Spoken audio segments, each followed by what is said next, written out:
Hey there, I'm Tara Shayne with IdeateTV, and I'm here with Reggie Lee, who is, among other things, known as Sergeant Wu on Grimm. What do you prefer, comedy or drama? You know, I like dark comedy. Okay, mix of both. Exactly. I like the kind of like dramatic turns, but with a little dark comedy mixed in. You know, the serious comedy is kind of I feel like my forte, what people hire me for. Lord God.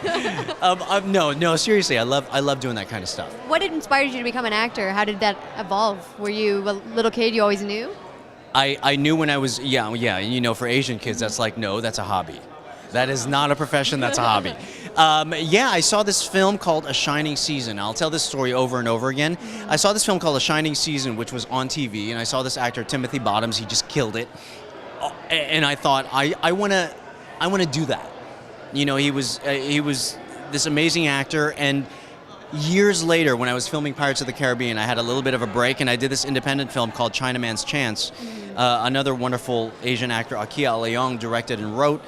And it's about these two railroad workers that come to the United States, you know, back in the times when the Chinese were coming to work on railroads, and they were adopted by American families. And so these people played our kind of surrogate fathers and mothers.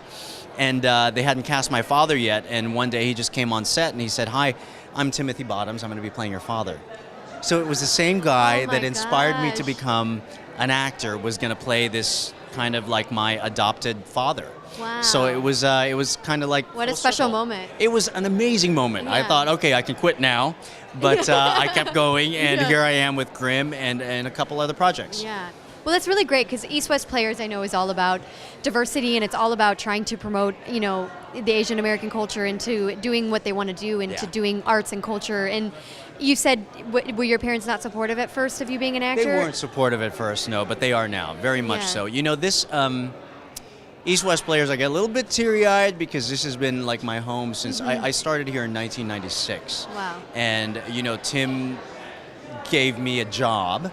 And I wanted to come back to LA and really do film and television work, and this became like a home for me, you know. And Tim has become like a big brother to me, who is the artistic director, if you guys don't know, of East West Players.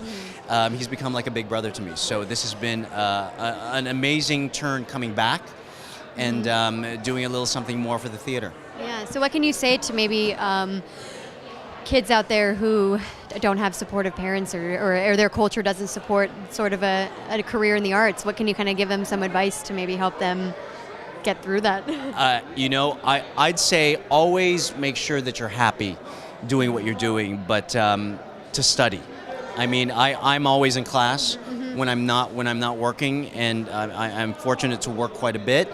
But you know, the experience of loving what you do is a real big part of it. And I think finding a home base like East West Players has been a big part of my life, because I think that when you move to a different city, like LA or New York especially, to pursue this, one of the most important things is to find a home base and to find people that you connect with, and East West Players has certainly given me that. Yeah, that's really great advice. Yeah? That's really good advice. advice. I hope so. Yeah. I hope so, and I hope they keep doing it. I hope you kids out there really foster what you love to do more than anything else. Whether or not people tell you that it's Absolutely. reasonable. Follow your heart. Yeah, perfect. Thank you so much for being here. Thank you so much.